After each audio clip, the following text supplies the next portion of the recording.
Want to welcome you to the first presidential debate. The participants tonight are Donald Trump and Hillary Clinton.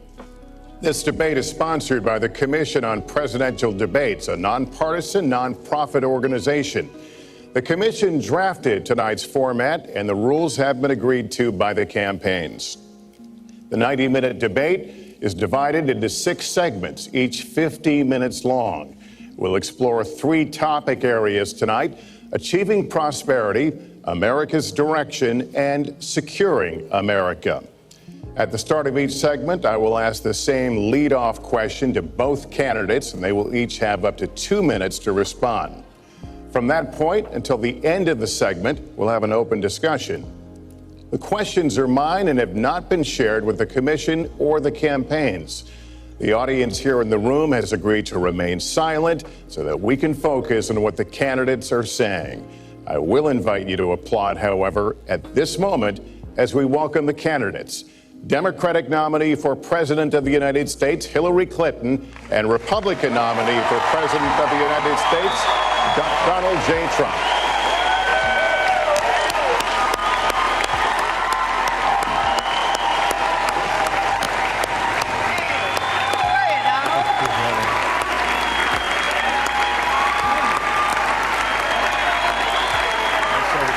Good luck to you. Trump, good luck to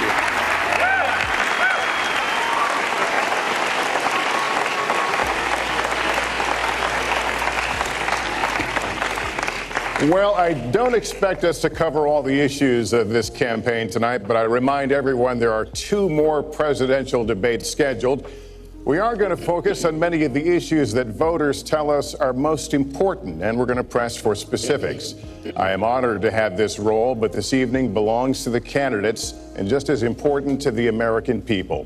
Candidates, we look forward to hearing you articulate your policies and your positions, as well as your visions and your values. So, let's begin. We're calling this opening segment Achieving Prosperity, and central to that is jobs. There are 2 economic realities in America today. There's been a record 6 straight years of job growth, and new census numbers show incomes have increased at a record rate after years of stagnation. However, income inequality remains significant, and nearly half of Americans are living paycheck to paycheck. Beginning with you, Secretary Clinton, why are you a better choice than your opponent to create the kinds of jobs that will put more money into the pockets of American workers? Well, thank you.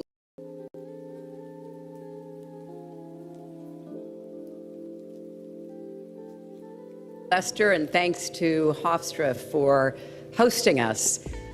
The central question in this election is really what kind of country we want to be and what kind of future we'll build together. Today is my granddaughter's 2nd birthday, so I think about this a lot. First, we have to build an economy that works for everyone, not just those at the top. That means we need new jobs, good jobs, with rising incomes. I want us to invest in you. I want us to invest in your future. That means jobs in infrastructure, in advanced manufacturing, in innovation and technology, clean renewable energy, and small business, because most of the new jobs will come from small business. We also have to make the economy fairer. That starts with raising the national minimum wage and also guarantee, finally, equal pay for women's work. I also want to see more companies do profit sharing. If you help create the profits, you should be able to share in them, not just the executives at the top. And I want us to do more to support people who are struggling to balance family and work. I've heard from so many of you about the difficult choices you face and the stresses that you're under. So let's have paid family leave, earned sick days. Let's be sure we have affordable childcare and debt-free college. How are we going to do it? We're going to do it by having the wealthy pay their fair share and close the corporate loopholes. Finally, we tonight are on the stage together, Donald Trump and I. Donald, it's good to be with you. We're going to have a debate where we are talking about the important issues facing our country. You have to judge us. Who can shoulder the immense, awesome responsibilities of the presidency?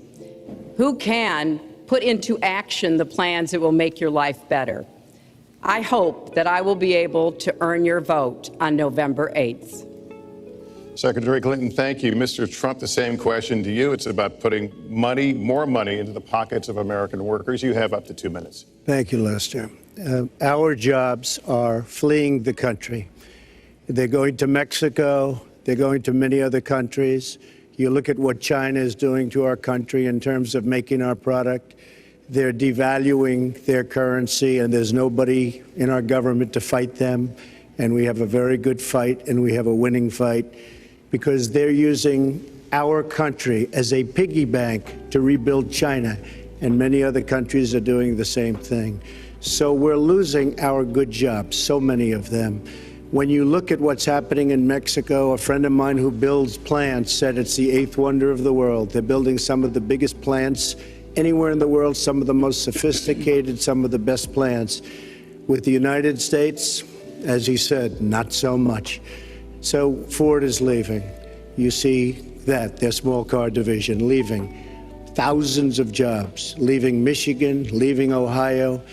They're all leaving, and we can't allow it to happen anymore. As far as child care is concerned and so many other things, I think Hillary and I agree on that.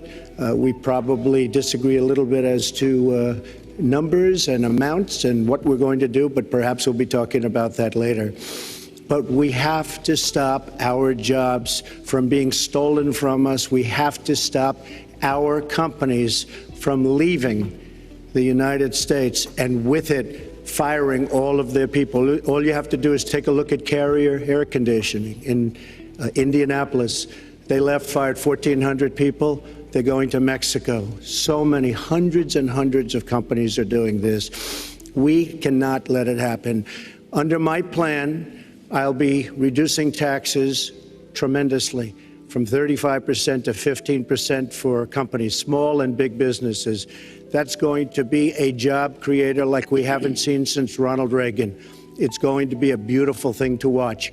Companies will come, they will build, they will expand, new companies will start, and I look very, very much forward to doing it. We have to renegotiate our trade deals, and we have to stop these countries from stealing our companies and our jobs. Secretary Clinton, would you like to respond? Well, I think that trade is an important issue. Of course, we are 5% of the world's population. We have to trade with the other 95%. And we need to have smart, fair trade deals. We also, though, need to have a tax system that rewards work and not just financial transactions. And the kind of plan that Donald has put forth would be trickle-down economics all over again. In fact, it would be the most extreme version, the biggest tax cuts for the top percent of the people in this country than we've ever had. I call it trumped up trickle-down, because that's exactly what it would be. That is not how we grow the economy.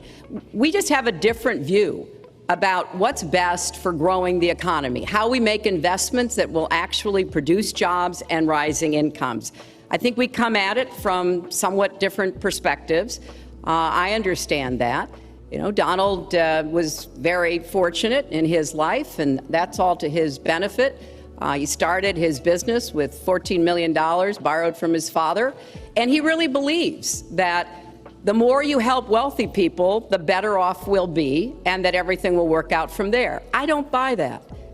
I have a different experience. My father was a small businessman. He worked really hard. He printed drapery fabrics on long tables where he pulled out those fabrics and he went down with a silk screen and dumped the paint in and took the squeegee and kept going. And so what I believe is the more we can do for the middle class, the more we can invest in you, your education, your skills, your future, the better we will be off and the better we'll grow. That's the kind of economy I want us to see again. Let me follow up with Mr. Trump if I can. You've talked about creating 25 million jobs, and you've promised to bring back millions of jobs for Americans. How are you going to bring back the industries that have left this country for cheaper labor overseas? How specifically are you going to tell American manufacturers that you have to come back? Well, for one thing, and before we start on that, my father gave me a very small loan in 1975, and I built it into a company that's worth many, many billions of dollars with some of the greatest assets in the world. And I say that only because that's the kind of thinking that our country needs. Our country's in deep trouble. We don't know what we're doing when it comes to devaluations, and all of these countries all over the world, especially China, they're the best ever at it. What they're doing to us is a very, very sad thing. So we have to do that. We have to renegotiate our trade deals. And Lester, they're taking our jobs, they're giving incentives, they're doing things that, frankly, we don't do. Let me give you the example of Mexico. They have a VAT tax. We're in a different system. When we sell into Mexico, there's a tax. When they sell in automatic, 16% approximately. When they sell into us, there's no tax. It's a defective agreement. It's been defective for a long time, many years, but the politicians haven't done anything about it. Now, in all fairness to Secretary Clinton, yes, is that okay? Good. I want you to be very happy. It's very important to me. But in all fairness to Secretary Clinton, when she started talking about this, it was really very recently. She's been doing this for 30 years. And why hasn't she made the agreements better? The NAFTA agreement is defective just because of the tax and many other reasons, but just because of the fact. Let me interrupt just a moment. But Secretary Clinton and others, politicians, should have been doing this for years, not right now because of the fact that we've created a movement. They should have been doing this for years. What's happened to our jobs and our country and our economy generally is, look, we owe $20 trillion. We cannot do it any longer, Lester. back to the question, though, how do you specifically bring back jobs? American manufacturers, how do you make them bring the jobs back? Well, the first thing you do is don't let the jobs leave. The companies are leaving. There are thousands of them. They're leaving, and they're leaving in bigger numbers than ever. And what you do is you say, fine, you want to go to Mexico or some other country, good luck. We wish you a lot of luck. But if you think you're going to make your air conditioners or your cars or your cookies or whatever you make and bring them into our country without a tax, you're wrong. And once you say you're going to have to tax them coming in, and our politicians never do this because they have special interests, and the special interests want those companies to leave because in many cases they own the companies. So what I'm saying is we can stop them from leaving. We have to stop them from leaving, and that's a big, big factor. Let me let Secretary Clinton get Well, there.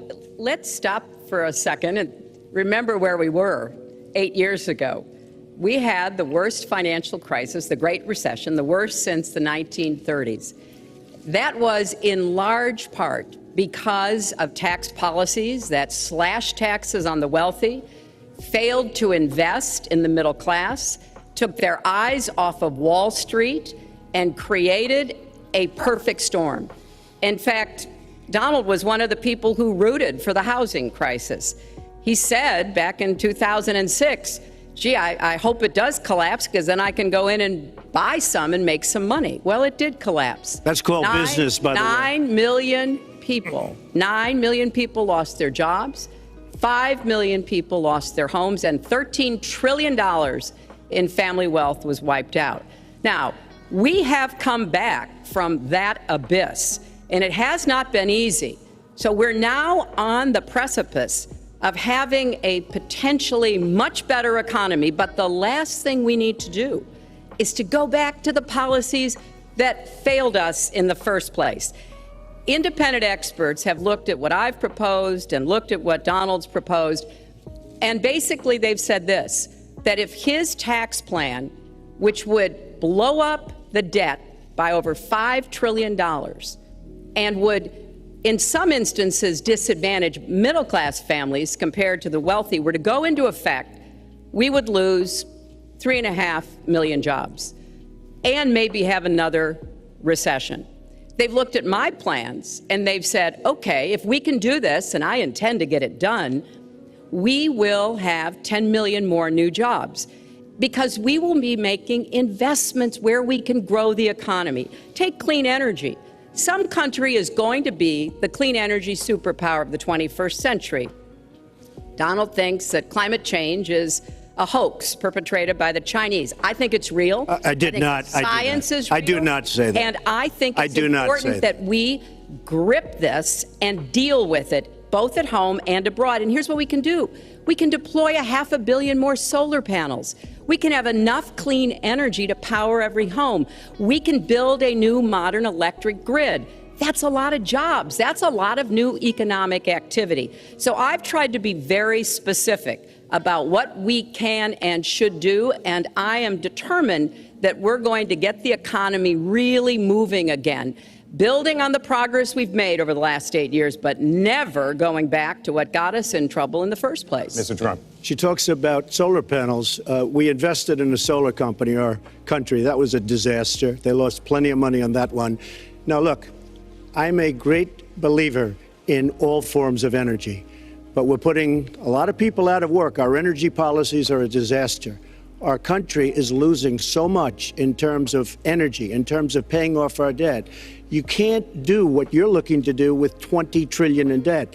The Obama administration, from the time they've come in, is over 230 years worth of debt, and he's topped it. He's doubled it in a course of almost 8 years, 7.5 years to be semi-exact. So I will tell you this, we have to do a much better job at keeping our jobs. And we have to do a much better job at giving companies incentive to build new companies or to expand, because they're not doing it. And all you have to do is look at Michigan and look at Ohio and look at all of these places where so many of their jobs and their companies are just leaving. They're gone.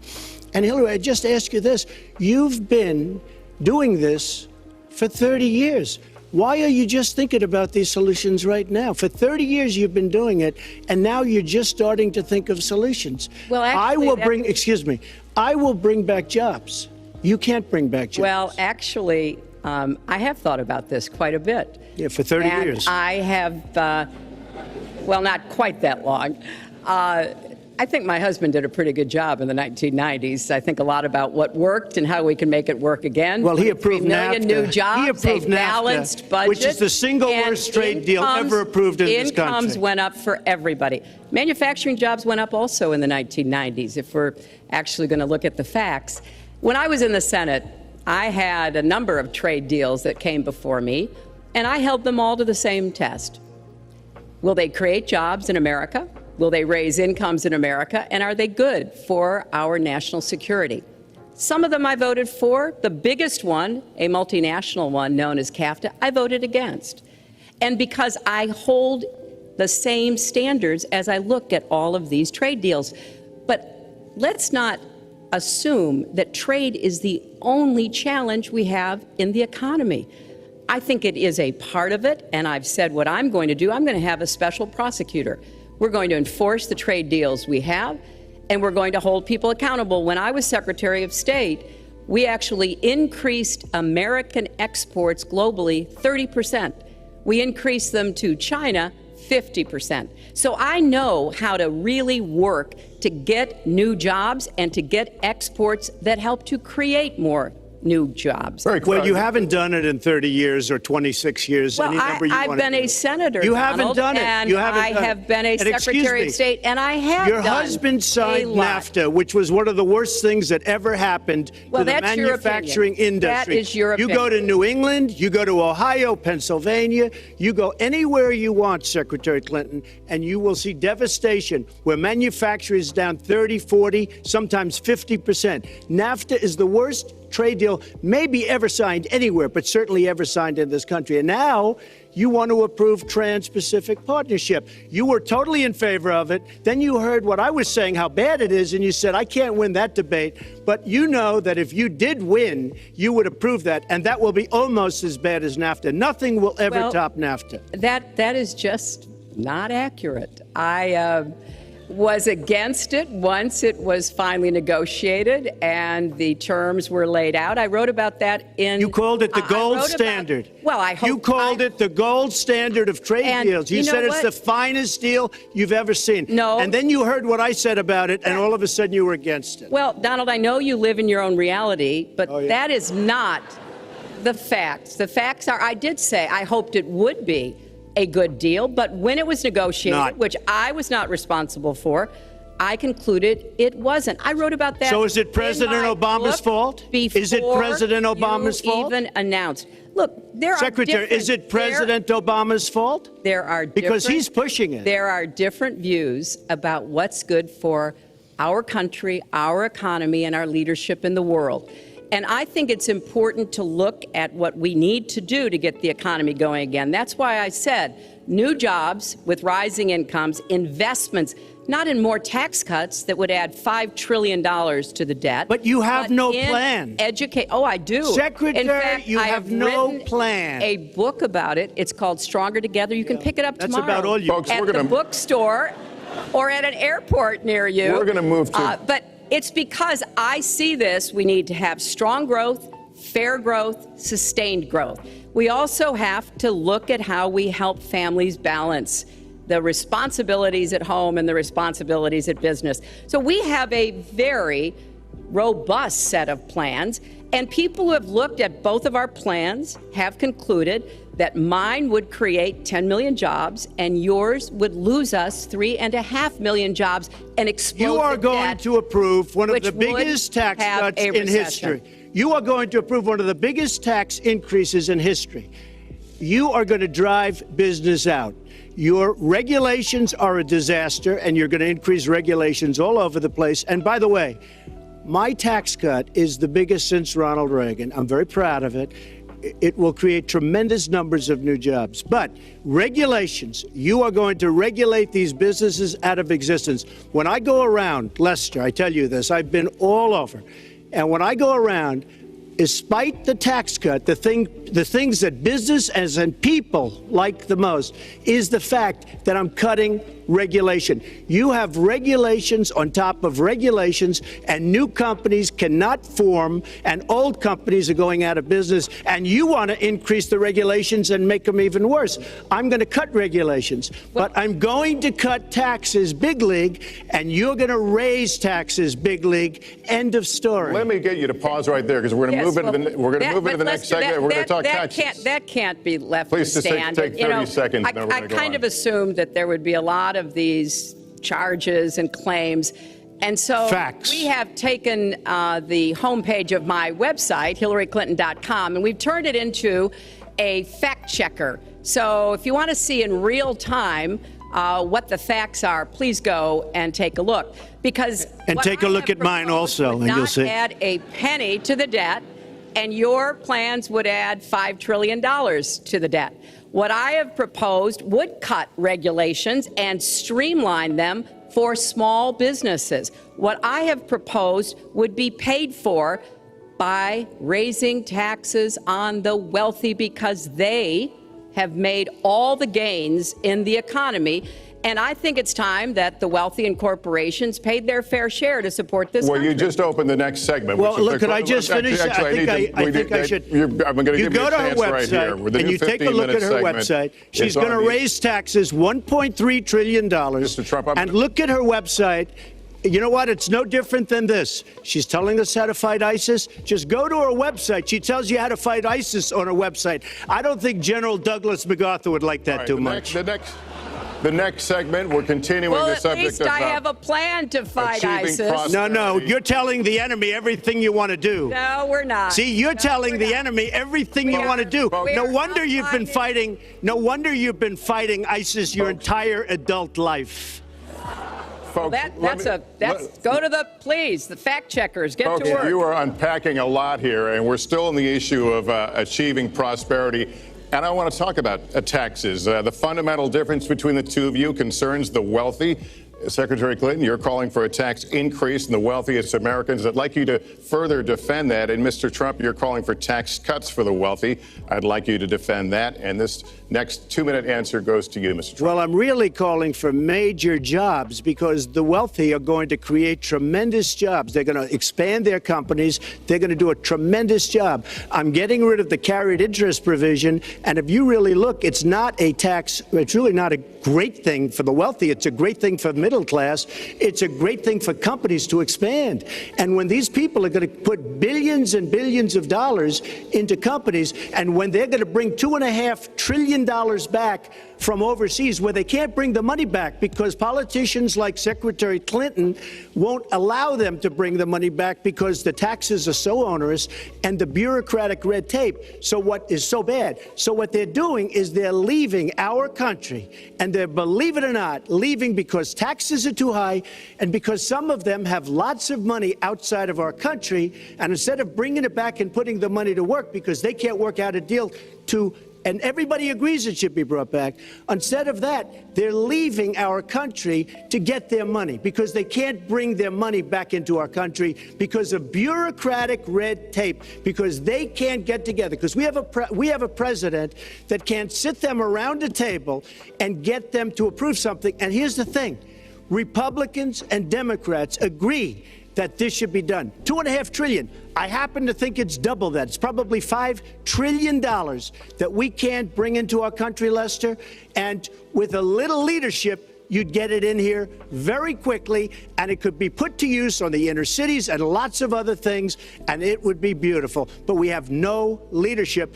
And honestly, that starts with Secretary Clinton. All right, you have 2 minutes on the same question to defend tax increases on the wealthiest Americans, Secretary Clinton. I have a feeling that by the end of this evening, I'm going to be blamed for everything that's ever happened. Why not?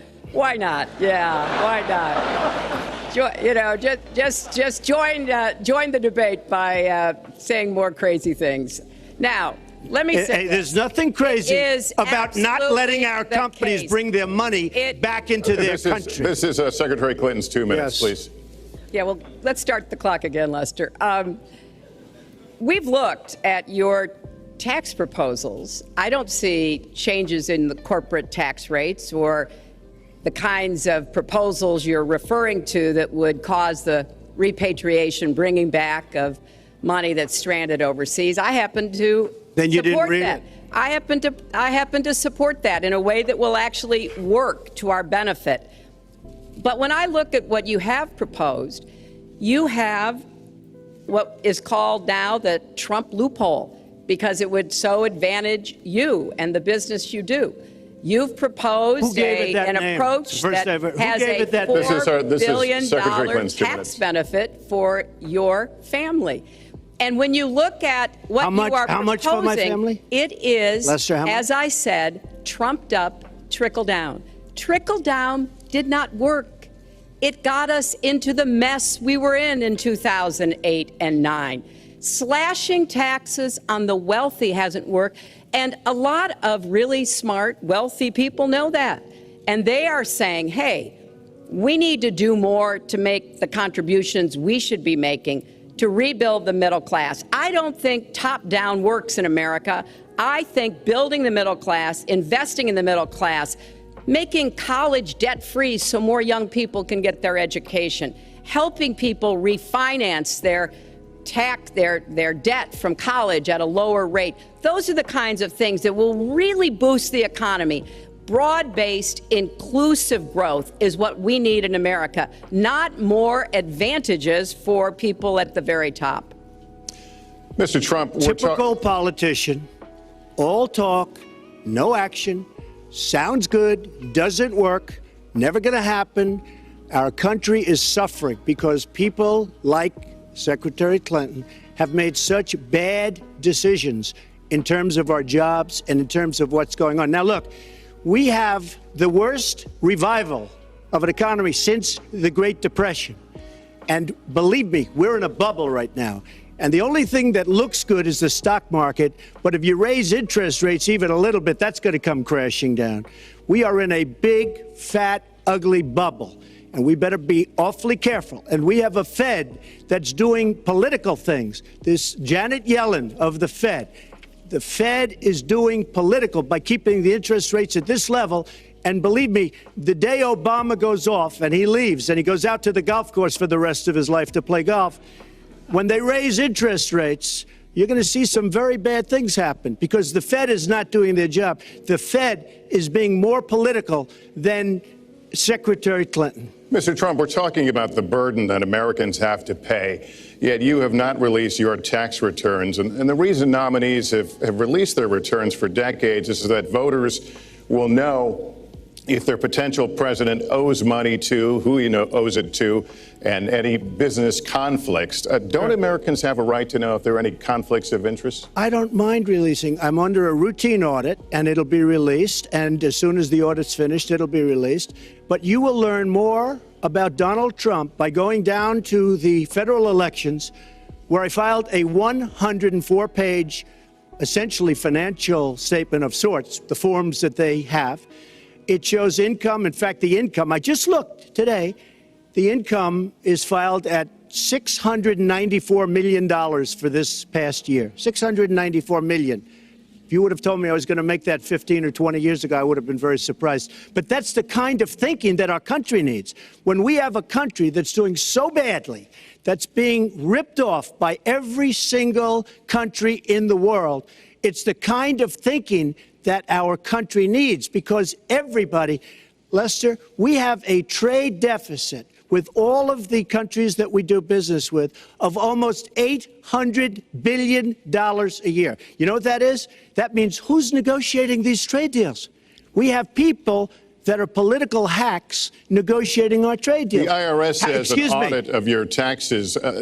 You're perfectly free to release your taxes during an audit. And so the question, does the public's right to know outweigh your personal? Well, I told you, I will release them as soon as the audit. Look, I've been under audit almost for 15 years. I know a lot of wealthy people that have never been audited. I said, do you get audited? I get audited almost every year.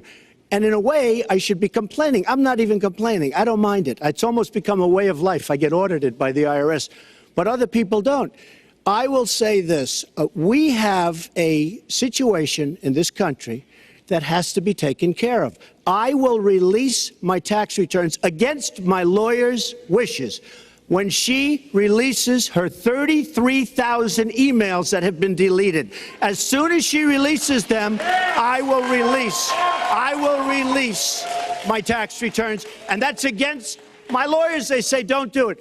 I will tell you this. No, in fact, watching shows, reading the papers, almost every lawyer says you don't release your returns until the audit's complete. When the audit's complete, I'll do it. But I would go against them if she releases her email. So it's negotiable? It's not negotiable. No, let her release the email. Why did she delete 33,000? Well, I'll let her ask that, but let me just admonish the audience one more time. There was an agreement. We did ask you to be silent, so it would be helpful for us. Secretary Clinton. Well, I think you've just seen another example of bait and switch here. For 40 years, everyone running for president has released their tax returns. You can go and see nearly, I think, 39, 40 years of our tax returns, but everyone has done it. We know the IRS has made clear there is no prohibition on releasing it when you're under audit. So you've got to ask yourself, why won't he release his tax returns? And I think there may be a couple of reasons. First, maybe he's not as rich as he says he is. Second, maybe he's not as charitable as he claims to be. Third, we don't know all of his business dealings, but we have been told through investigative reporting that he owes about $650 million to Wall Street and foreign banks.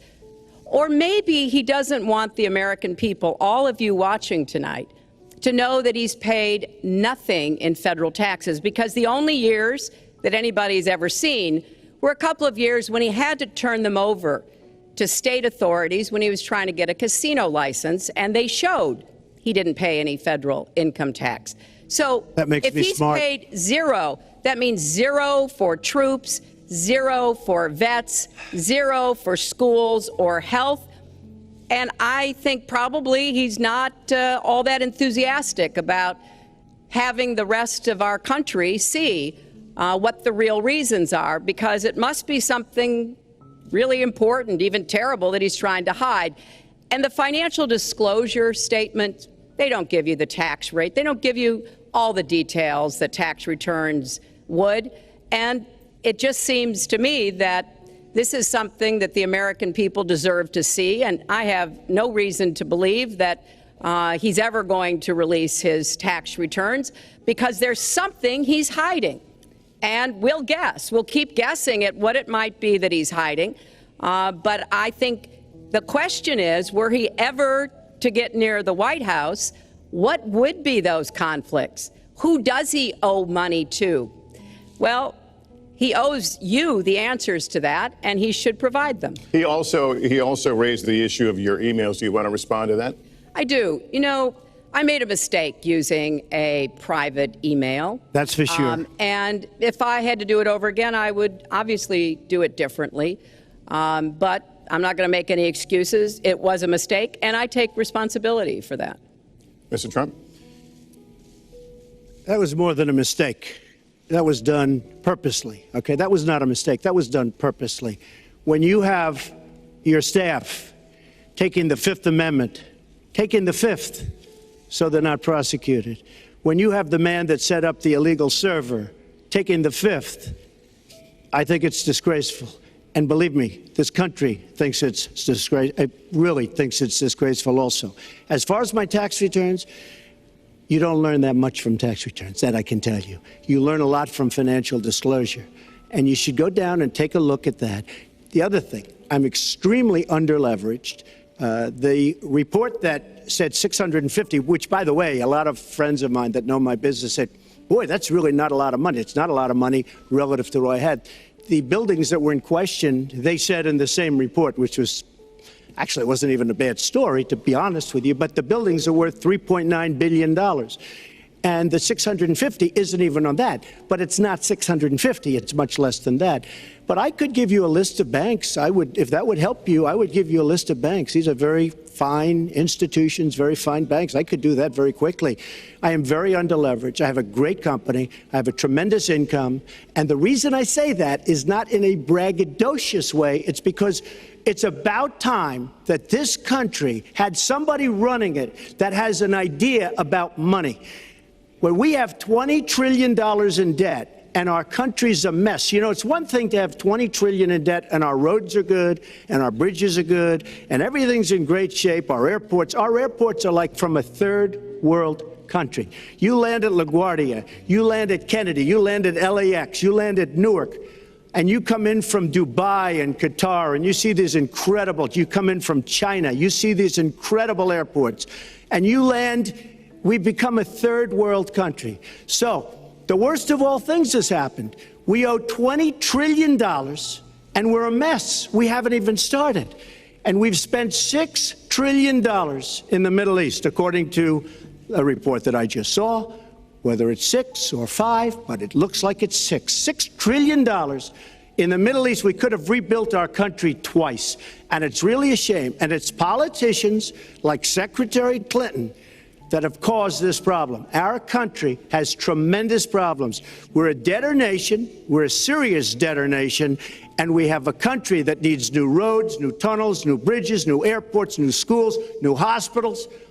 And we don't have the money because it's been squandered on so many of your ideas. Let you respond, and we'll move to our next. Because you haven't paid any federal income tax for a lot of years. And the other thing I think is important. It would be squandered too, believe me.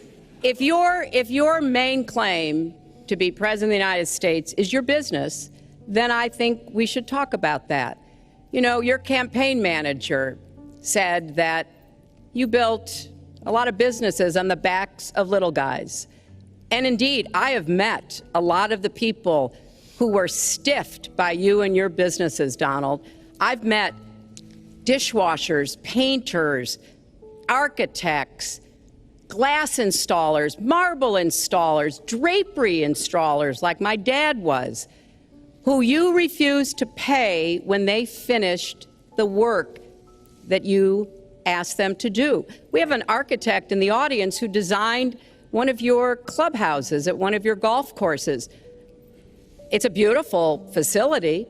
It immediately was put to use, and you wouldn't pay what the man needed to be paid, what he was charging you. Maybe he didn't do a good job, and I was unsatisfied with his work, which our country should do too. The thousands of people that you have stiffed over the course of your business not deserve some kind of apology from someone who has taken their labor, taken the goods that they produced, and then refused to pay them. I can only say that I'm certainly relieved that my late father never did business with you. He provided a good middle-class life for us, but the people he worked for, he expected the bargain to be kept on both sides.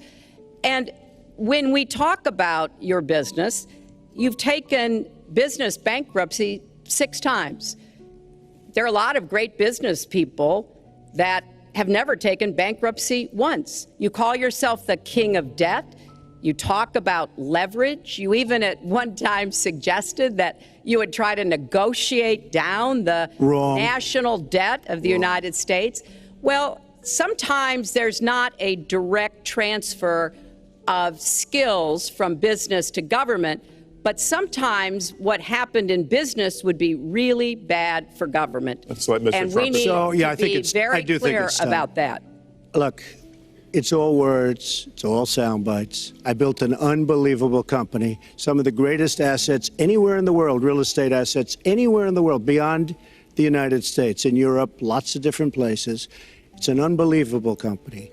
But on occasion, 4 times, we used certain laws that are there. And when Secretary Clinton talks about people that didn't get paid, first of all, they did get paid a lot, but taking advantage of the laws of the nation. Now, if you want to change the laws, you've been there a long time, change the laws. But I take advantage of the laws of the nation because I'm running a company. My obligation right now is to do well for myself, my family, my employees, for my companies, and that's what I do.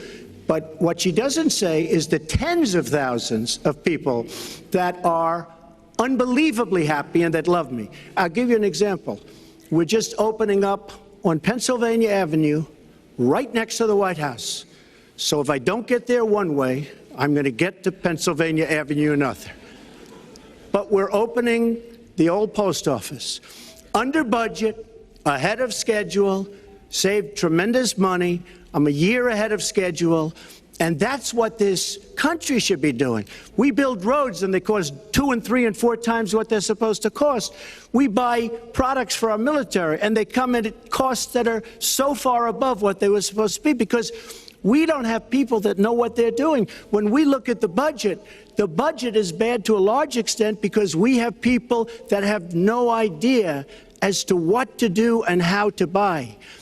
The Trump International is way under budget and way ahead of schedule, and we should be able to do that for our country. Well, we're well behind schedule, so I want to move to our next segment. We move into our next segment talking about America's direction, and let's start by talking about race.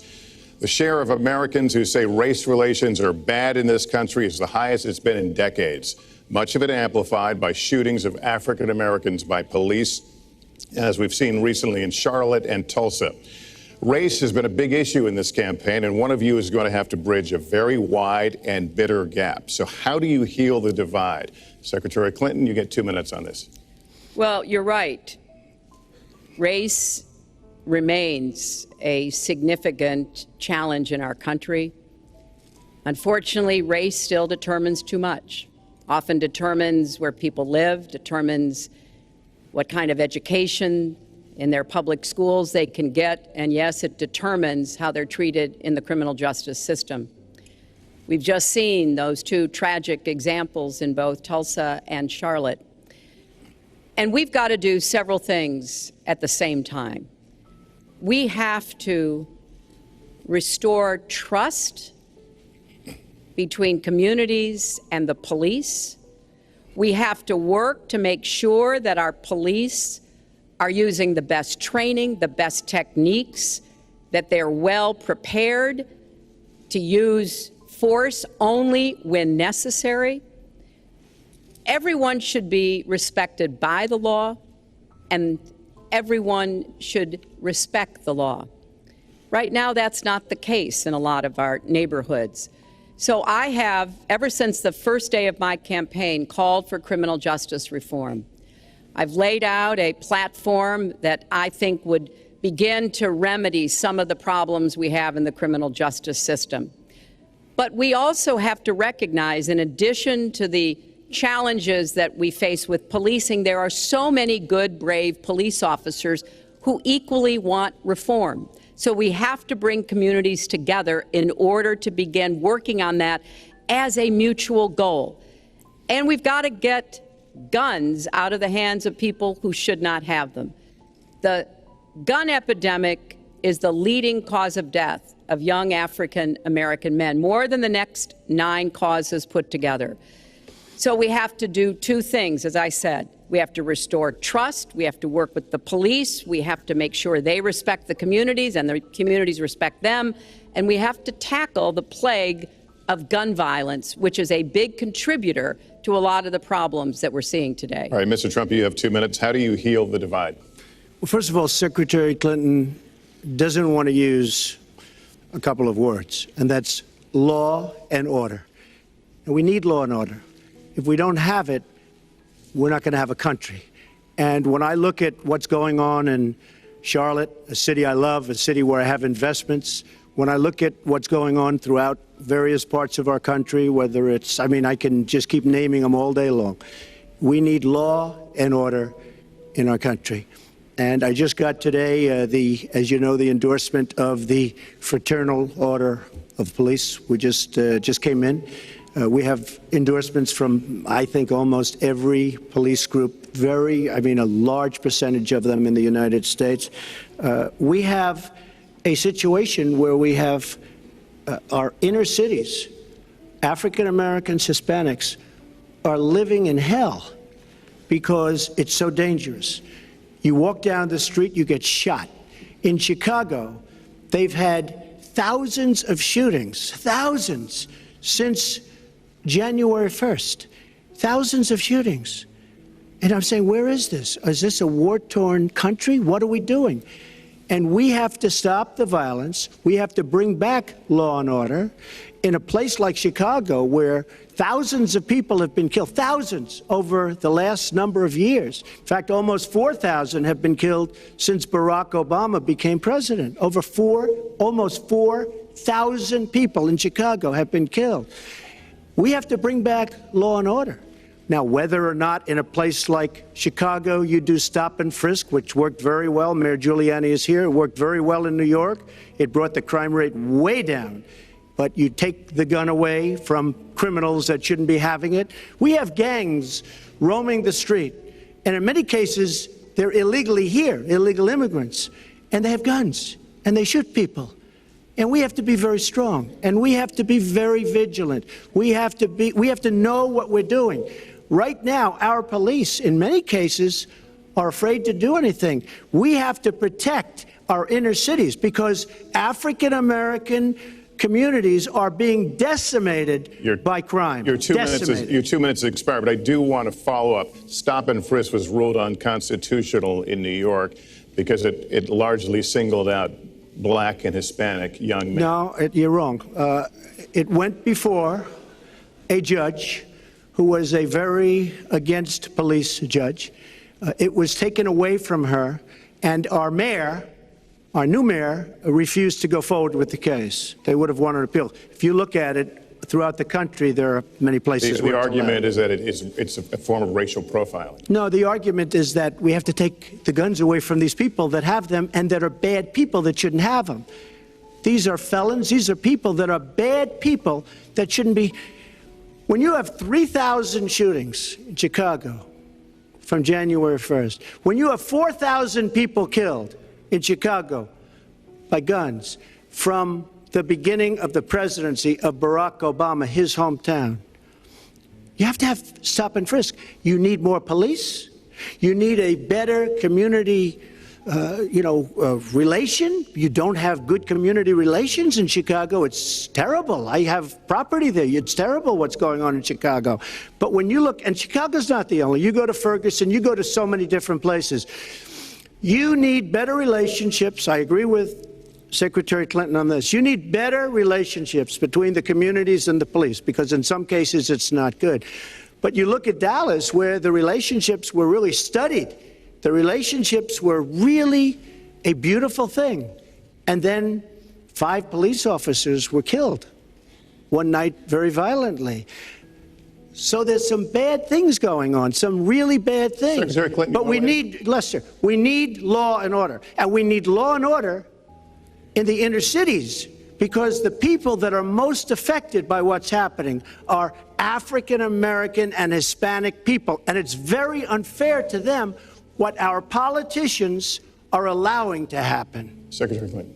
Well, I've heard Donald say this at his rallies, and it's really unfortunate that he paints such a dire, negative picture of black communities in our country. Wow. You know, the vibrancy of the black church, the black businesses that employ so many people, the opportunities that so many families are working to provide for their kids. There's a lot that we should be proud of and we should be supporting and lifting up. But we do always have to make sure we keep people safe. There are the right ways of doing it, and then there are ways that are ineffective. Stop and frisk was found to be unconstitutional, and in part because it was ineffective.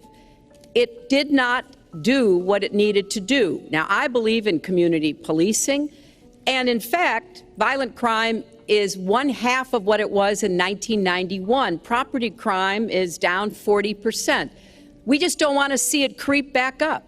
We've had 25 years of very good cooperation, but there were some problems, some unintended consequences.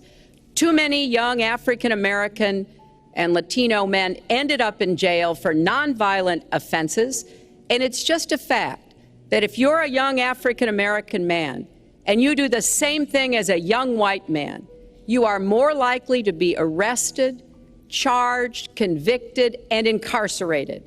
So we've got to address the systemic racism in our criminal justice system. We cannot just say law and order. We have to say we have to come forward with a plan that is going to divert people from the criminal justice system, deal with mandatory minimum sentences, which have put too many people away for too long for doing too little. We need to have more second chance programs. I'm glad that we're ending private prisons in the federal system. I want to see them ended in the state system. You shouldn't have a profit motivation to fill prison cells with young Americans. So there are some positive ways we can work on this.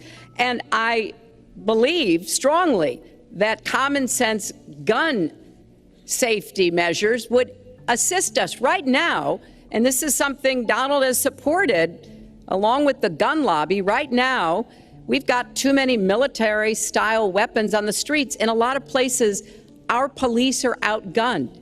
We need comprehensive background checks, and we need to keep guns out of the hands of those who will do harm.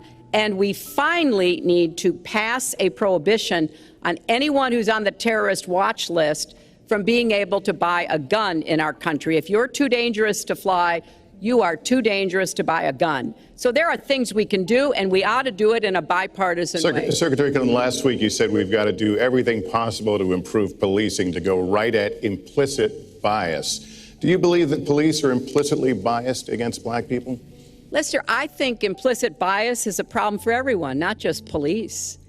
I think, unfortunately, too many of us in our great country jump to conclusions about each other. And therefore, I think we need all of us to be asking hard questions about, why am I feeling this way? But when it comes to policing, since it can have literally fatal consequences, I have said in my first budget we would put money into that budget to help us deal with implicit bias by retraining a lot of our police officers. I've met with a group of very distinguished, experienced police chiefs a few weeks ago. They admit it's an issue. They've got a lot of concerns. Mental health is one of the biggest concerns because now police are having to handle a lot of really difficult mental health problems on the street. They want support. They want more training. They want more assistance. And I think the federal government could be in a position where we would offer and provide that. I'd like to respond. Please. First of all, I agree, and a lot of people, even within my own party, want to give certain rights to people on watch lists and no-fly lists. I agree with you. When a person is on a watch list or a no-fly list, and I have the endorsement of the NRA, which I'm very proud of. These are very, very good people, and they're protecting the Second Amendment. But I think we have to look very strongly at no-fly lists and watch lists. And when people are on there, even if they shouldn't be on there, we'll help them legally, we'll help them get off. But I tend to agree with that quite strongly. I do want to bring up the fact that you were the one that brought up the word super predator about young black youth. And that's a term that I think was it's been horribly met, as you know. I think you've apologized for it. But I think it was a terrible thing to say. And when it comes to stop and frisk, you know, you're talking about taking guns away. Well, I'm talking about taking guns away from gangs and people that use them. And I really don't think you disagree with me on this, if you want to know the truth. I think maybe there's a political reason why you can't say it, but I really don't believe. In New York City, stop and frisk, we had 2,200 murders, and stop and frisk brought it down to 500 murders. 500 murders is a lot of murders. Hard to believe. 500 is like supposed to be good. But we went from 2,200 to 500, and it was continued on by Mayor Bloomberg, and it was terminated by current mayor. But stop and frisk had a tremendous impact on the safety of New York City, tremendous beyond belief. So when you say it has no impact, it really did. It had a very, very big impact. Well, it's also fair to say, if we're going to talk about mayors, that under the current mayor, crime has continued to drop, including murders. So there is... You're wrong. No, I'm not. Murders are up. All right, you check. New York has done an excellent job, and I give credit. I give credit across the board, going back to mayors, to police chiefs, because it has worked, and other communities need to come together to do what will work as well. Look, one murder is too many, but it is important that we learn about what has been effective and not go to things that sound good that really did not have the kind of impact that we would want. Who disagrees with keeping neighborhoods safe? But let's also add, no one should disagree about respecting the rights of young men who live in those neighborhoods. And so we need to do a better job of working again with the communities, faith communities, business communities, as well as the police, to try to deal with this problem. This conversation is about race, and so, Mr. Trump, I have to ask you. But I'd like to just respond, if I might. Please, 20 seconds. I'd just like to respond. Please respond, then I've got to follow up. Look, the African-American community has been let down by our politicians. They talk good around election time, like right now, and after the election, they said, see you later, I'll see you in 4 years. The African-American community, look, the community within the inner cities has been so badly treated. They've been abused and used in order to get votes by Democrat politicians, because that's what it is. They've controlled these communities for up to 100 years. Mr. Trump, let me... Well, unbroken. And I will tell you, you look at the inner cities, and I just left Detroit, and I just left Philadelphia, and I just, you know, you've seen me. I've been all over the place. You decided to stay home, and that's okay. But I will tell you, I've been all over, and I've met some of the greatest people I'll ever meet within these communities, and they are very, very upset with what their politicians have told them and what their politicians have done. Mr. Trump, I think Donald just criticized me for preparing for this debate, and yes, I did. And you know what else I prepared for? I prepared to be president, and I think that's a good thing. Mr. Trump, for 5 years, you perpetuated a false claim that the nation's first black president was not a natural-born citizen. You questioned his legitimacy. In the last couple of weeks, you acknowledged what most Americans have accepted for years: the president was born in the United States. Can you tell us what took you so long? I'll tell you just very simple to say.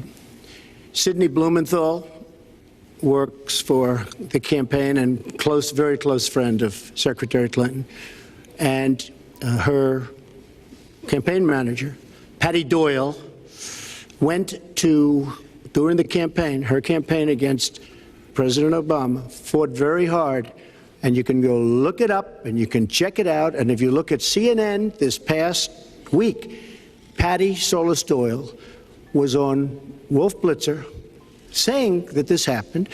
Blumenthal sent McClatchy, highly respected reporter at McClatchy, to Kenya to find out about it.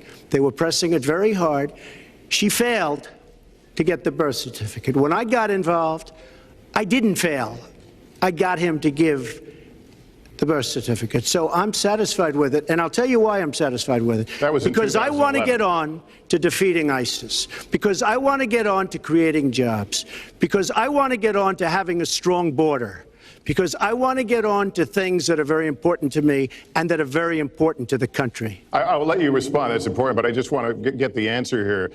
The birth certificate was produced in 2011. You continued to tell the story and question the president's legitimacy in 2012, 13, 14, 15, as recently as January. So the question is, what changed your mind? Well, nobody was pressing it. Nobody was caring much about it. I figured you'd ask the question tonight, of course, but nobody was caring much about it. But I was the one that got him to produce the birth certificate, and I think I did a good job.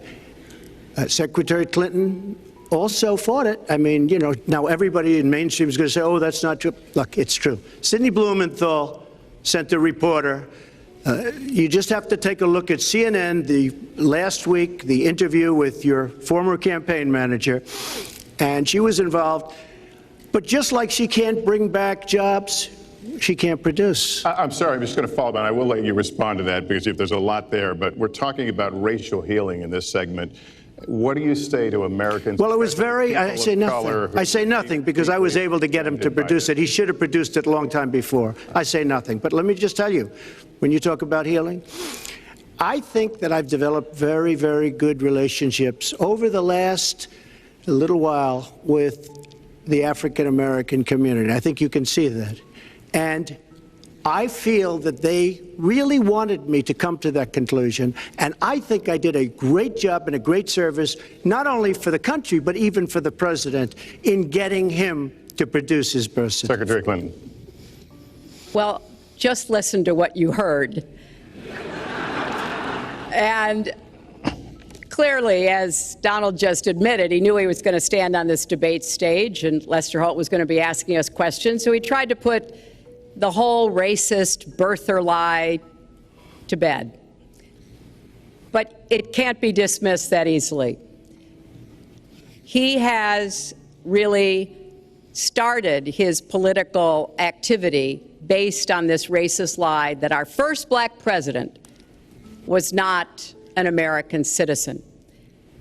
There was absolutely no evidence for it, but he persisted. He persisted year after year because some of his supporters, people that he was trying to bring into his fold, apparently believed it or wanted to believe it. But remember, Donald started his career back in 1973 being sued by the Justice Department for racial discrimination because he would not rent apartments in one of his developments to African Americans, and he made sure that the people who worked for him understood that was the policy. He actually was sued twice by the Justice Department. So he has a long record of engaging in racist behavior. And the birther lie was a very hurtful one. You know, Barack Obama is a man of great dignity, and I could tell how much it bothered him and annoyed him that this was being touted and used against him. But I like to remember what Michelle Obama said in her amazing speech at our Democratic National Convention. When they go low, we go high. And Barack Obama went high, despite Donald Trump's best efforts to bring him down. Mr. Trump, you can respond, then we're going to move on to the next segment. I would love to respond. First of all, I got to watch, in preparing for this, some of your debates against Barack Obama. You treated him with terrible disrespect. And I watched the way you talk now about how lovely everything is and how wonderful you are. Doesn't work that way. You were after him. You were trying to. You even sent out, or your campaign sent out, pictures of him in a certain garb, very famous pictures. I don't think you can deny that. But just last week, your campaign manager said it was true. So when you try to act holier than thou, it really doesn't work. It really doesn't. Now, as far as the lawsuit, yes, when I was very young, I went into my father's company, had a real estate company in Brooklyn and Queens, and we, along with many, many other companies throughout the country, it was a federal lawsuit, were sued. We settled the suit with no admission of guilt. It was very easy to do, but they sued many people. I notice you bring that up a lot, and I also notice the very nasty commercials that you do on me in so many different ways, which I don't do on you. Maybe I'm trying to save the money, but frankly, I look at that and I say, isn't that amazing? Because I settled that lawsuit with no admission of guilt, but that was a lawsuit brought against many real estate firms, and it's just one of those things. I'll go on one step further. In Palm Beach, Florida, tough community, a brilliant community, a wealthy community, probably the wealthiest community there is in the world. I opened a club and really got great credit for it.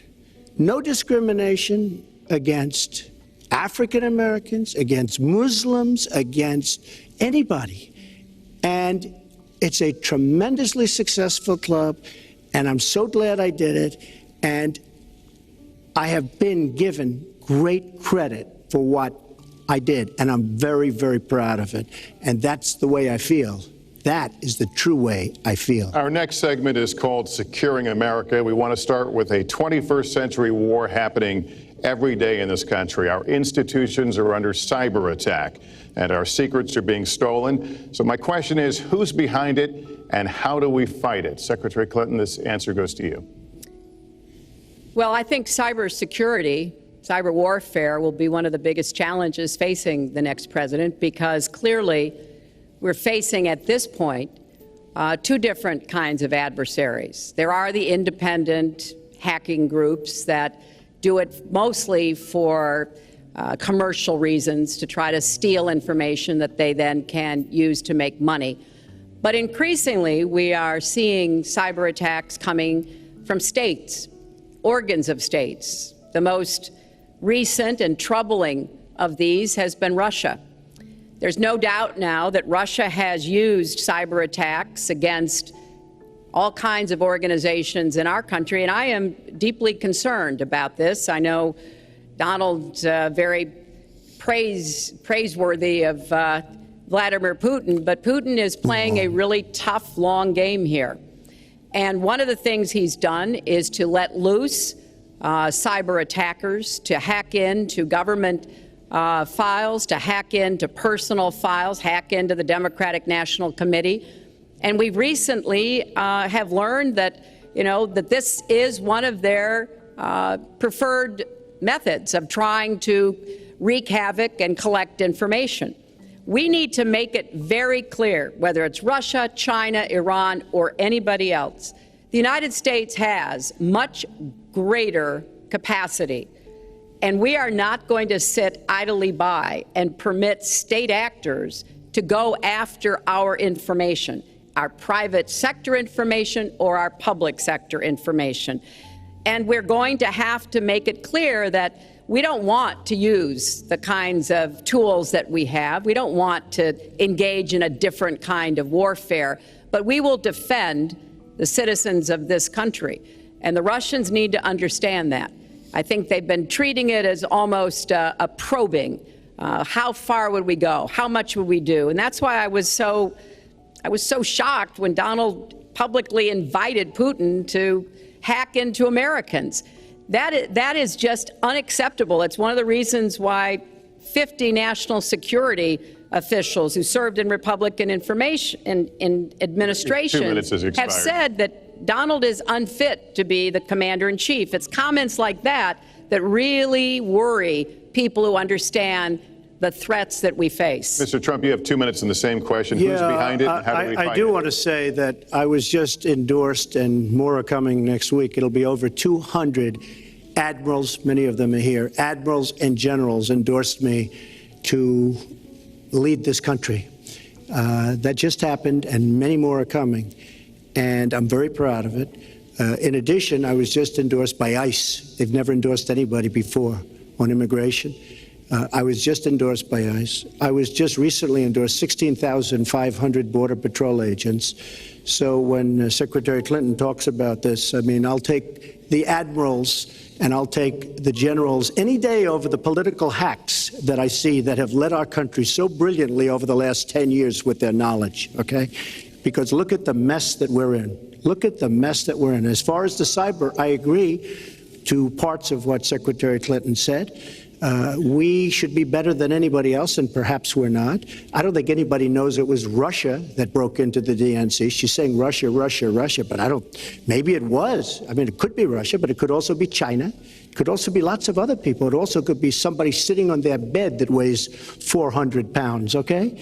You don't know who broke in to DNC. But what did we learn with DNC? We learned that Bernie Sanders was taken advantage of by your people, by Debbie Wasserman Schultz. Look what happened to her. But Bernie Sanders was taken advantage of. That's what we learned. Now, whether that was Russia, whether that was China, whether it was another country, we don't know. Because the truth is, under President Obama, we've lost control of things that we used to have control over. We came in with the internet, we came up with the internet, and I think Secretary Clinton and myself would agree very much. When you look at what ISIS is doing with the internet, they're beating us at our own game, ISIS. So we have to get very, very tough on cyber and cyber warfare. It is a huge problem. I have a son. He's 10 years old. He has computers. He is so good with these computers. It's unbelievable. The security aspect of cyber is very, very tough, and maybe it's hardly doable.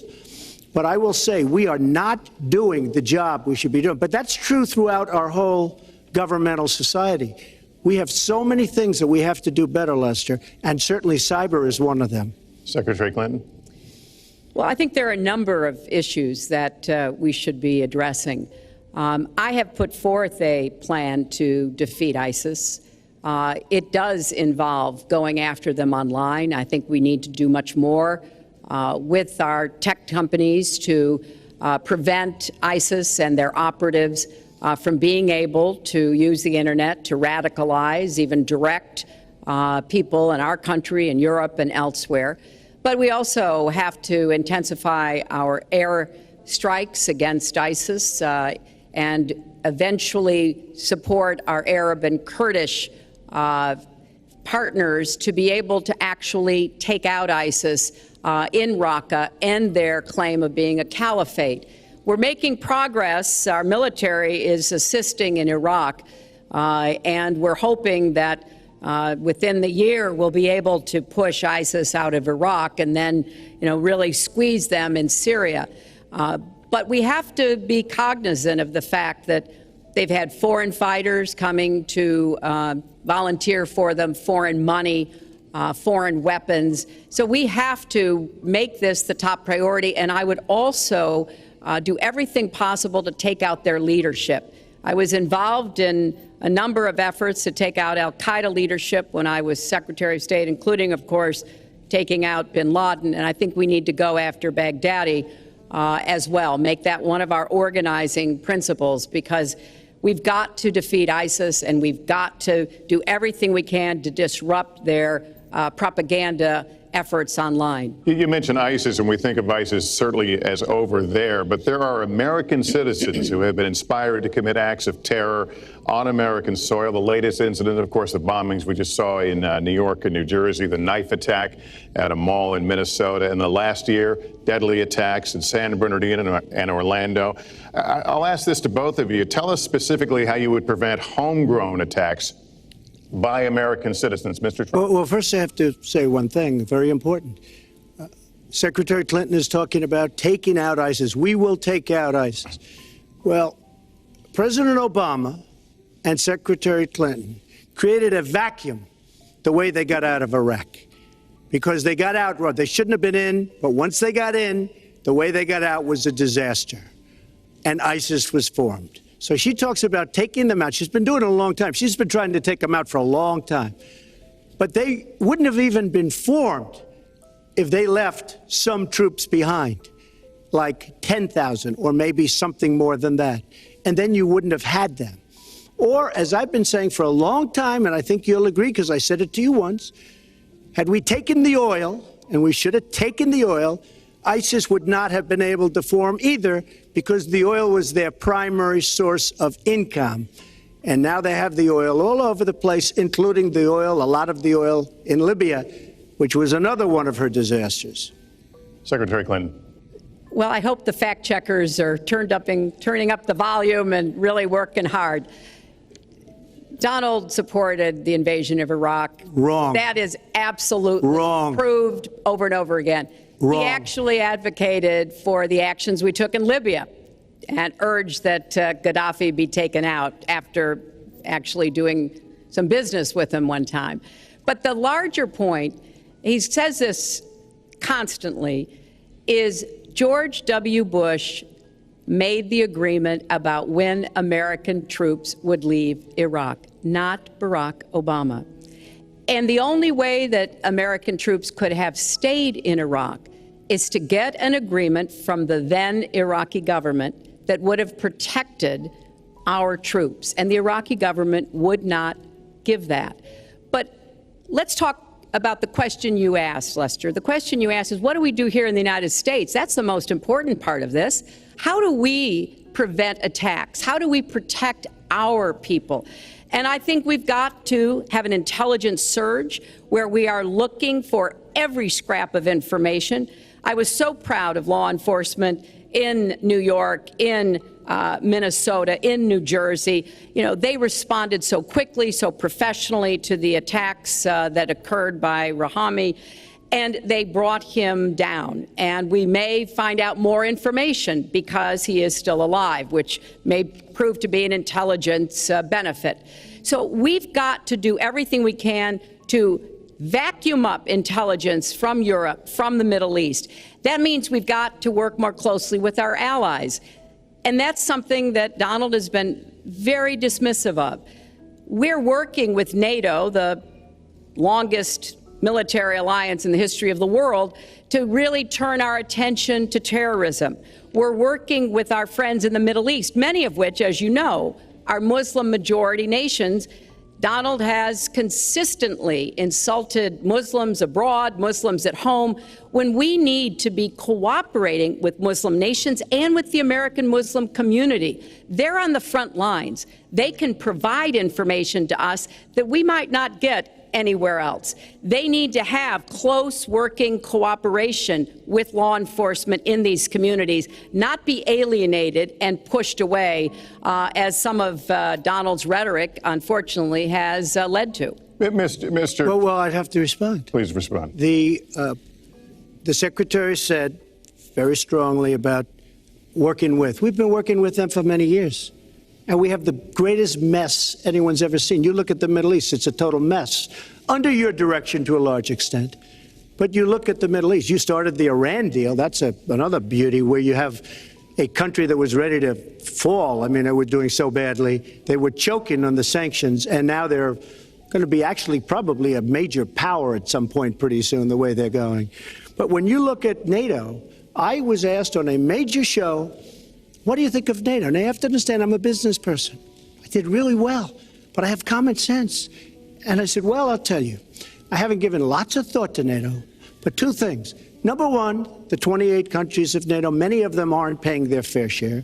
Number two, and that bothers me because we should be, yes, we're defending them, and they should at least be paying us what they're supposed to be paying by treaty and contract.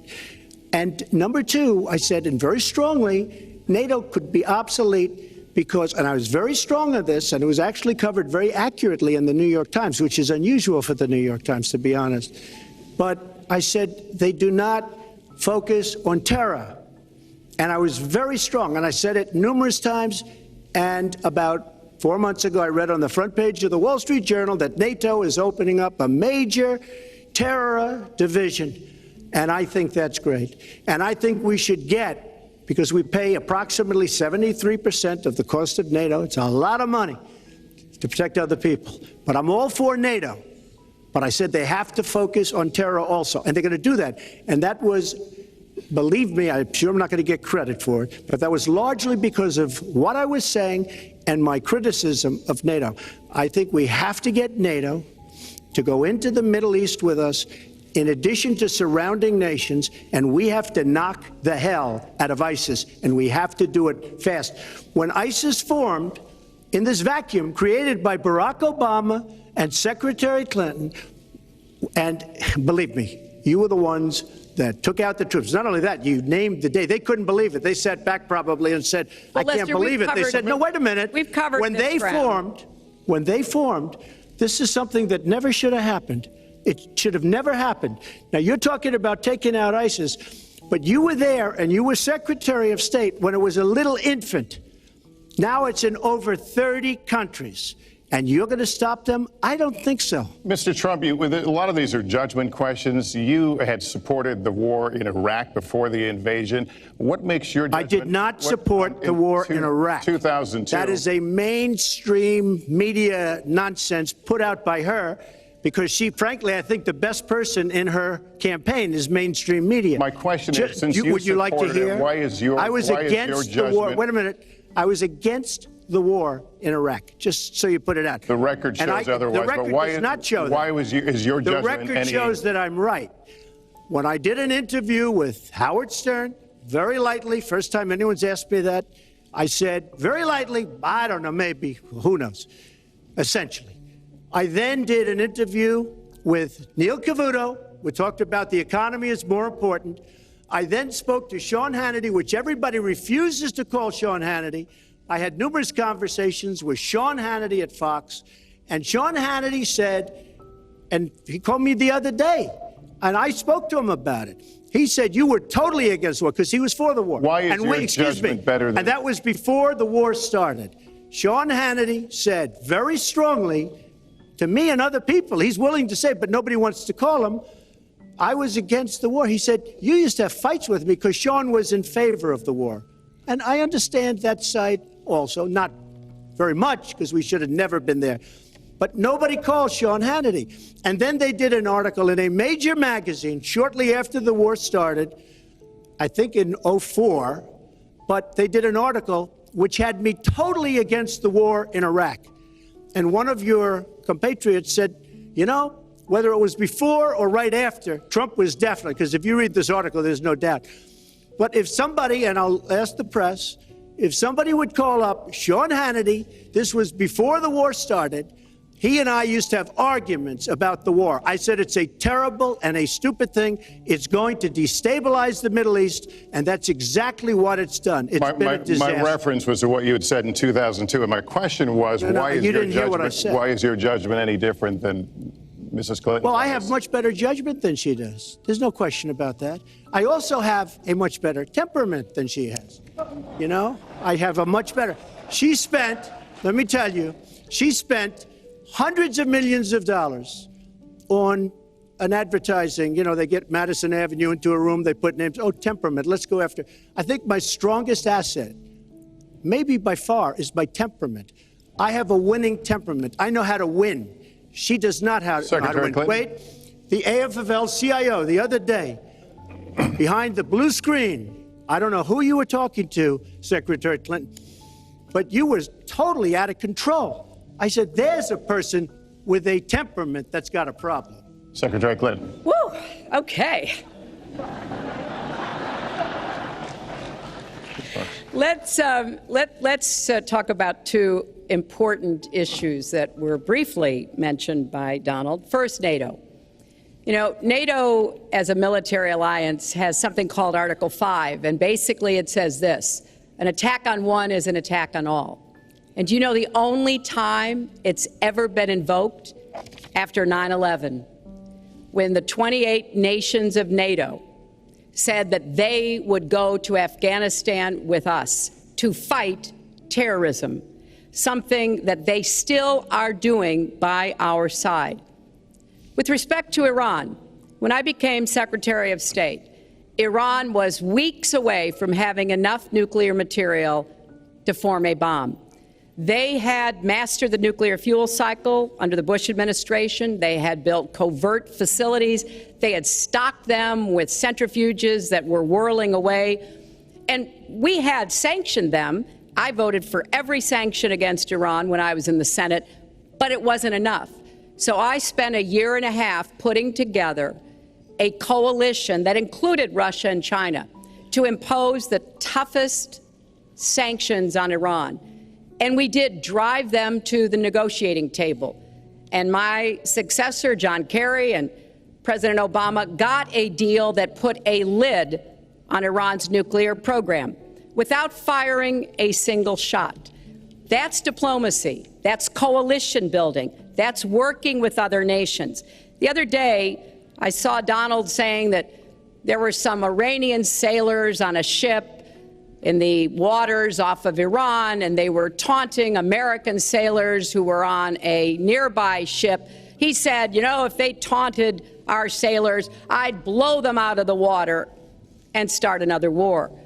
That would not good judgment.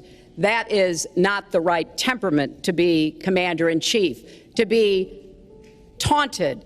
And the worst part of what we've heard Donald say has been about nuclear weapons. He has said repeatedly that he didn't care if other nations got nuclear weapons, Japan, South Korea, even Saudi Arabia. It has been the policy of the United States, Democrats and Republicans, to do everything we could to reduce the proliferation of nuclear weapons. He even said, well, you know, if there were a nuclear war in the East Asia, well, you know, that's fine. You know, have a good time, folks.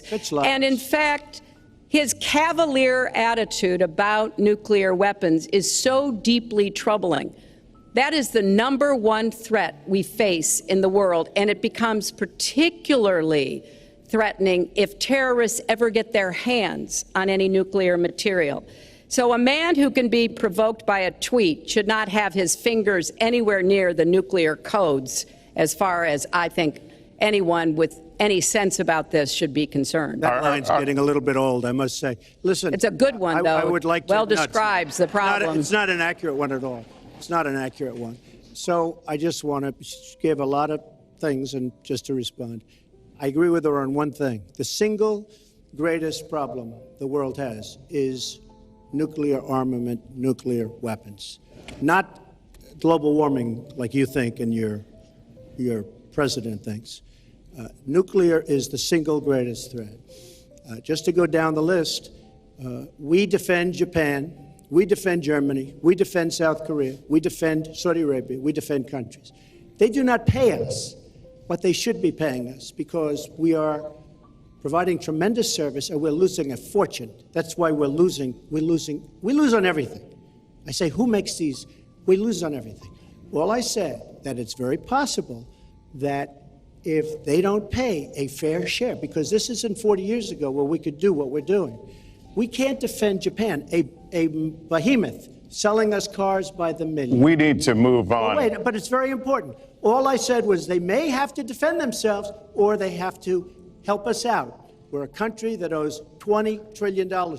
They have to help us out. As far as the nuclear is concerned, I agree. It is the single greatest threat that this country has. Which leads to my next question as we enter our last segment here still on the subject of securing America. On nuclear weapons, President Obama reportedly considered changing the nation's longstanding policy on first use. Do you support the current policy? Mr. Trump, you have 2 minutes on that. Well, I have to say that, for what Secretary Clinton was saying about nuclear with Russia, she's very cavalier in the way she talks about various countries. But Russia's been expanding. They have a much newer capability than we do. We have not been updating from the new standpoint. I looked the other night, I was seeing B-52s. They're old enough that your father, your grandfather could be flying them. We are not keeping up with other countries. I would like everybody to end it, just get rid of it, but I would certainly not do first strike. I think that once the nuclear alternative happens, it's over. At the same time, we have to be prepared. I can't take anything off the table. because you look at some of these countries, you look at North Korea, we're doing nothing there. China should solve that problem for us. China should go into North Korea. China is totally powerful as it relates to North Korea. And by the way, another one powerful is the worst deal I think I've ever seen negotiated that you started is the Iran deal. Iran is one of their biggest trading partners. Iran has power over North Korea. And when they made that horrible deal with Iran, they should have included the fact that they do something with respect to North Korea. And they should have done something with respect to Yemen and all these other places. And when asked to Secretary Kerry, why didn't you do that? Why didn't you add other things into the deal? One of the great giveaways of all time, including $400 million in cash. Nobody's ever seen that before. That turned out to be wrong. It was actually $1.7 billion in cash. Obviously, I guess, for the hostages, it certainly looks that way. So you say to yourself, why didn't they make the right deal? This is one of the worst deals ever made by any country in history. The deal with Iran will lead to nuclear problems. All they have to do is sit back 10 years, and they don't have to do much, and they're going to end up getting nuclear. I met with Bibi Netanyahu the other day. Believe me, he is not a happy camper. All right.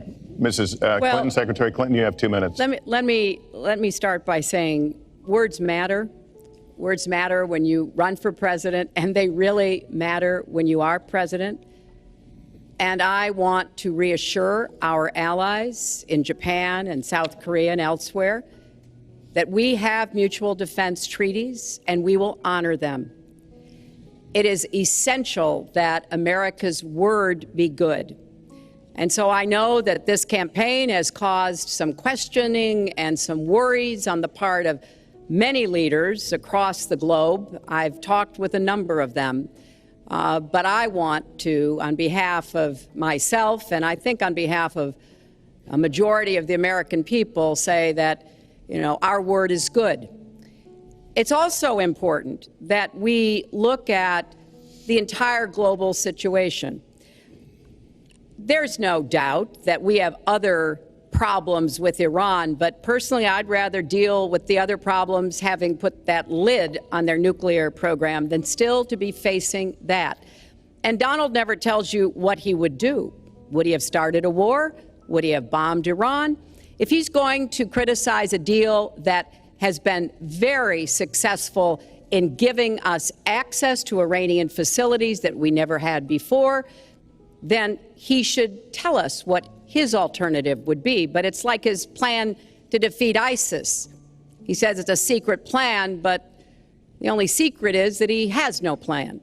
So we need to be more precise in how we talk about these issues. People around the world follow our presidential campaigns so closely, trying to get hints about what we will do. Can they rely on us? Are we going to lead the world with strength and in accordance with our values? That's what I intend to do. I intend to be a leader of our country that people can count on, both here at home and around the world, to make decisions that will further peace and prosperity, but also stand up to bullies, whether they're abroad or at home. We cannot let those who would try to destabilize the world, to interfere with American interests and security, to be given any opportunities at all. Is expired. Lester, one thing I'd like to say. Very quickly. I will go very quickly, but I will tell you that Hillary will tell you to go to her website and read all about how to defeat ISIS, which she could have defeated by never having it, get going in the first place. Right now, it's getting tougher and tougher to defeat them because they're in more and more places, more and more states, more and more nations. Mr. Trump. And it's a big problem. And as far as Japan is concerned, I want to help all of our allies. But we are losing billions and billions of dollars. We cannot be the policeman of the world. We cannot protect countries all over the world where they're not paying us what we need. We have just a few final questions. She doesn't say that because she's got no business ability. We need heart. We need a lot of things. But you have to have some basic ability. And sadly, she doesn't have that. All of the things that she's talking about could have been taken care of during the last 10 years, let's say, while she had great power. But they weren't taken care of. And if she ever wins this race, they won't be taken care of. Mr. Trump, this year, Secretary Clinton became the first woman nominated for president by a major party. Earlier this month, you said she doesn't have, quote, a presidential look. She's standing here right now. What did you mean by that? She doesn't have the look. She doesn't have the stamina. I said she doesn't have the stamina. And I don't believe she does have the stamina. To be president of this country, you need tremendous stamina. The quote was, I just don't think she has a presidential look. Wait a minute, unless you asked me a question. Did you ask me a question? You have to be able to negotiate our trade deals. You have to be able to negotiate, that's right, with Japan, with Saudi Arabia. I mean, can you imagine we're defending Saudi Arabia, and with all of the money they have, we're defending them and they're not paying? All you have to do is speak to them. Wait, you have so many different things you have to be able to do, and I don't believe that Hillary has the stamina. Let's let her respond. Well, as soon as he travels to 112 countries and negotiates a peace deal, a ceasefire, a release of dissidents, an opening of new opportunities in nations around the world, or even spends 11 hours testifying in front of a congressional committee, he can talk to me about stamina. The world, let me tell you, Hillary has experience, but it's bad experience. We have made so many bad deals during the last, so she's got experience, that I agree, but it's bad experience. Whether it's the Iran deal that you're so in love with, where we gave them $150 billion back, whether it's the Iran deal, whether it's anything you can name, you almost can't name a good deal. I agree. She's got experience, but it's bad experience. And this country can't afford to have another 4 years of that kind of experience. We are at the final question. One thing, Lester, is, you know, he tried to switch from looks to stamina. But this is a man who has called women pigs, slobs, and dogs, and someone who has said pregnancy is an inconvenience to employers, who has said women don't deserve equal pay unless they do as good a job as men. And one of the worst things he said was about a woman in a beauty contest. He loves beauty contests, supporting them and hanging around them. And he called this woman Miss Piggy. Then he called her Miss Housekeeping because she was Latina. Donald, she has a name. Where did you find her this? name Where is did you find Alicia this? Machado. Where did you find and it? she has become a U.S. citizen, and you can bet she's going to vote this November. Okay, good. Let me just tell you. Mr. Trump, we'll just take 10 seconds, and then we're going to have the final question. Hillary is hitting me with tremendous commercials.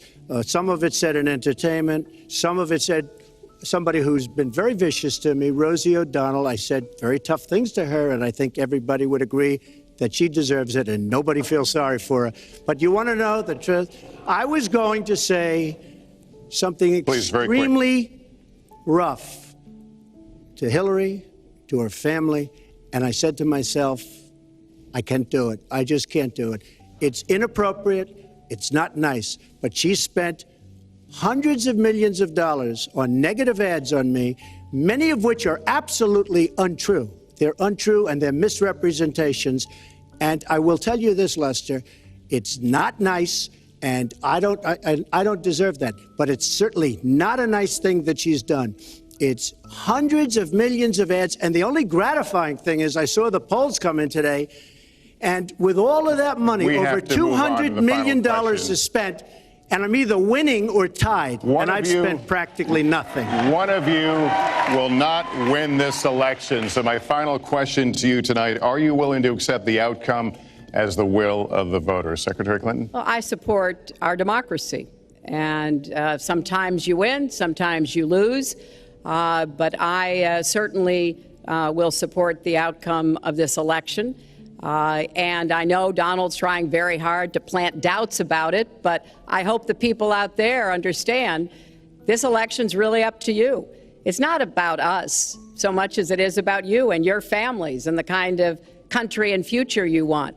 So I sure hope you will get out and vote as though your future depended on it, because I think it does. Mr. Trump, very quickly, the same question. Will you accept the outcome as the will of the voters? I want to make America great again. We are a nation that is seriously troubled. We're losing our jobs. People are pouring in to our country. The other day, we were deporting 800 people, and perhaps they passed the wrong button, they pressed the wrong button, or perhaps, worse than that, it was corruption. But these people that we were going to deport for good reason ended up becoming citizens. And it was 800, and now it turns out it might be 1,800, and they don't even know. Will you accept Look, the outcome here's of the the story. election? I want to make America great again. I'm going to be able to do it. I don't believe Hillary will. The answer is, if she wins, I will absolutely support her. All right. Well, that is going to do it for us. That concludes our debate for this evening, a spirited one. We covered a lot of ground, not everything, as I suspected we would. The next presidential debates are scheduled for October 9th at Washington University in St. Louis and October 19th at the University of Nevada, Las Vegas. The conversation will continue. A reminder, the vice presidential debate is scheduled for October 4th at Longwood University in Farmville, Virginia. My thanks to Hillary Clinton and to Donald Trump and to Hofstra University for hosting us tonight. Good night, everyone.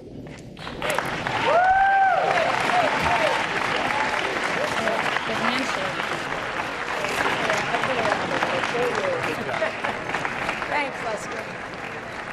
Very much. Thank you. Trump didn't shake his. Oh, here he goes. Go, Donald! We love you! Go, Hillary! Hillary! Get him, Donald!